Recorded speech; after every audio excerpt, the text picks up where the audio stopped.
Hello friends, welcome to my channel. நம்முடைய சேனலை first time பார்க்குறீங்கன்னா சப்ஸ்கிரைப் பண்ணிக்கோங்க. டுடே நம்ம பார்க்கக்கூடிய டாபிக்னா திருக்குறள். ஆல்ரெடி திருக்குறள் நிறைய வீடியோஸ் நம்ம போட்டுருந்தோம். ஸோ இந்த வீடியோ ஃபஸ்ட்டு பார்ப்போம். அதில் இப்போ நெக்ஸ்ட்டு போட்டால் இந்த வீடியோ ஓல்டு புக்லேருந்து எடுத்துருக்கிறது. ஓகேவா? ஃபஸ்ட்டு அன்புடைமை. அன்புடைமைனா என்ன? அன்பாக இருக்கிறது. அன்புடைமை திருக்குறள் என்ன சொல்கிறாரு? திருக்குறள் என்ன சொல்கிறாருன்னா, அன்பிற்கும் உண்டோ அடைக்கும் தாழ் ஆர்வலர் புன்கண்ணீர் பூசல் தரும்னு சொல்லியிருக்கார். அதாவது ஒரு அன்பை அடைத்து வைக்கிறதுக்கு தாய்ப்பா எதுவும் இல்லை, தாப்பா எதுவும் கிடையாது. ஒரு அன்புக்கு உரிய ஒரு துன்பத்தை பார்த்தோடனே அன்பு கண்ணீராக வெளிப்பட்டு நிற்குமா. அதாவது நமக்கு ரொம்ப நெருங்கி அன்பு கொண்டவரையான ஒரு துன்பம் கஷ்டப்பட்டாங்கன்னா அதை பார்த்தோன்னே அவங்க மேலே இருக்கக்கூடிய அன்பு ஒரு கண்ணீராக வெளிப்பட்டு நிற்கும் அப்படின்னு இதில் சொல்லியிருக்காரு. ஓகேவா? ஆர்வலர்னா அன்புடையவர். புன்கண்ணீர் துன்பம் கண்டு பெருகும் கண்ணீர் பூசல் தரும் வெளிப்பட்டு நிற்கும். ஓகேவா? அடுத்த குறள், அன்பிலார் எல்லாம் தமக்குரியர் அன்புடையார் என்பும் உரியர் பிறர்க்கு. அதாவது அன்பு இல்லாதவங்க எல்லா பொருளும் எனக்கு தான் சொந்தம் அப்படின்னு சொல்லுவாங்களாம். அன்பே இல்லாதவங்க எல்லா உலகத்தில் இருக்கக்கூடிய எல்லா பொருளுமே எனக்கு வந்தால் சொந்தம், யாருக்குமே இல்லை அப்படின்னு சொல்லுவாங்க. ஆனால் அன்பு இருக்கிறவங்க நம்முடைய உடல் பொருள் ஆவி எல்லாமே மற்றவங்களுக்குன்னா சொல்லி எண்ணுவாங்க அப்படின்னு வள்ளுவர் பெருமான் திருக்குறளில் அழகாக சொல்லியிருக்கார். ஓகேவா? என்புனா எலும்பு. இங்கே இந்த என்பு அப்படின்ற பொருள், இந்த சொல் என்னென்ன பொருளை சொல்லியிருக்குன்னா உடல் பொருள் ஆவி, இதை மூன்றையும் எடுத்து சொல்லியிருக்கு. ஓகேவா? அடுத்த குறள், அன்போடு இயைந்த வழக்கென்ப ஆருயிர்க்கு என்போடு இயைந்த தொடர்பு.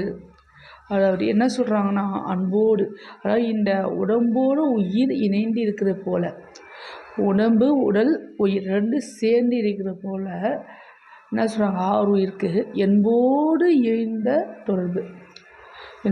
வாழ்க்கை நெறியோடு அன்பு இணைந்திருக்கிறது. அன்போடு இயன்ற வழக்கென்பனா நம்முடைய வாழ்க்கை நெறி ஃபுல்லாக அன்புடாக இணைந்திருக்கே, வேறு எதுவும் இணைந்து இல்லை. ஓகேவா? அடுத்தது வழக்குனா வாழ்க்கை நெறி, ஆருயிர்னா அருமையான உயிர், என்புனா இந்த இடத்துல எலும்பு சொல்கிறாங்க. லாஸ்ட் இடத்துல என்பு அப்படின்றது எலும்பு அப்படின்ட்டாலும் இந்த மூன்று பொருளையும் சொல்லியிருக்கு சொல்கிறாங்க. ஆனால் அடுத்த குறளில் என்புக்கு எலும்பு தான் பொருள் சொல்லியிருக்காங்க. ஓகேவா? அடுத்த நான்காவது திருக்குறள், அன்பு ஈனும் ஆர்வம் உடைமை அது ஈனும் நண்பு என்னும் நாடா சிறப்பு. அதாவது அன்பு ஒரு விருப்பத்தை தரும். விருப்பம் எல்லார்ட்டையுமே நட்பாக இருக்கக்கூடிய பெரும் சிறப்பை தரும் சொல்கிறாங்க. ஈனும்னா தரும், ஆர்வம்னா விருப்பம், ஆனால் வெறுப்பை நீக்கி விருப்பத்தை உண்டாக்கும் பொருள் அப்படின்னு சொல்லலாம். நண்புனா நட்பு. அடுத்த குறள், அன்புற்று அமர்ந்த வழக்கென்ப வையகத்து இன்புற்றார் எய்தும் சிறப்பு. ஒரு அன்போடு புரிந்திருக்கக்கூடிய வாழ்க்கை நெறி கடைபிடித்தவர்கள் இந்த உலகத்தில் மகிழ்ச்சி உடையவர்களாக இருப்பாங்க. யார் அன்போடு இது வாழ்க்கை நெறி இருக்காங்களோ அவங்க என்றும் மகிழ்ச்சியாக இருப்பாங்க என்னும் பொருள். ஓகேவா? அடுத்தவர் ஆறாவது திருக்குறள், அறத்திற்கே அன்பு சார்பு என்ப அறியார் மரத்திற்கும் அஃதே துணை.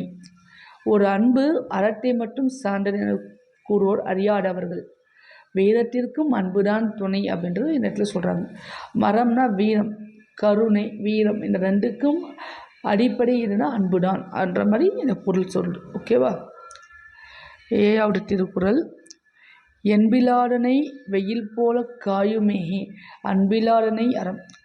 ஒரு எலும்பு இல்லாத உயிரினங்களை வெயில் வருத்தி அழிப்பது போல அன்பே இல்லாத உயிர்களை அறம் வருத்தி அழிக்கும்.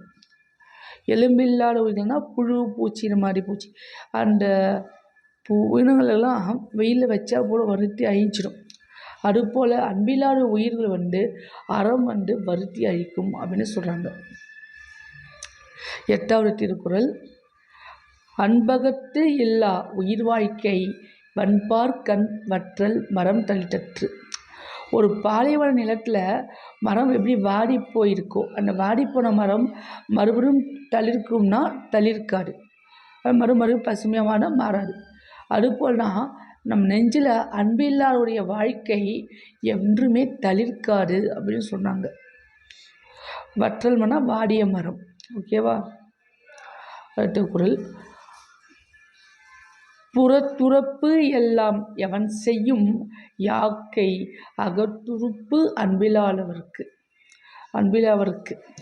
அதாவது நெஞ்சத்தில் அன்பில்லாதவருக்கு இந்த கை காலில் வச்சுட்டு என்ன யூஸ் அப்படின்னு கேட்குறாரு. நம்ம நெஞ்சில் அன்பே இல்லைன்னா உங்களுக்கு கை கால் என்ன யூஸ் அப்படின்னு கேட்குறாரு. ஓகேவா? அடுத்த குறள், கடைசி திருக்குறள், அன்பின் வழியது உயிர்நிலை அஃதில்லார்க்கு என்புத்தோள் போட்ட உடம்பு. அந்த அன்புடைமை அதிகாரத்தில் கடைசி திருக்குறள் தான் சொன்னாங்க பார்த்தீங்களா? அன்பின் வழியது உயிர்நிலை அஃதில்லார்க்கு என்புத்தோள் போட்ட உடம்பு. அன்பு செய்கிறது தான் நம்முடைய உடம்பில் இருக்க உயிருக்கு இருக்கக்கூடிய அடையாளமே. உங்களுடைய அடையாளம் எல்லார்கிட்டையும் அன்பு செலுத்தணும். ஆனால் அன்பு இல்லாதவங்க உடம்பு வெறும் தோலால் மூடப்பட்ட எலும்புதான், அங்கே உயிர் இது கிடையாது. வெறும் உடம்பு, அதாவது அந்த தோலை சேவும் எலும்புதான். ஓகேவா? Okay friends, தேங்க்யூண்டா.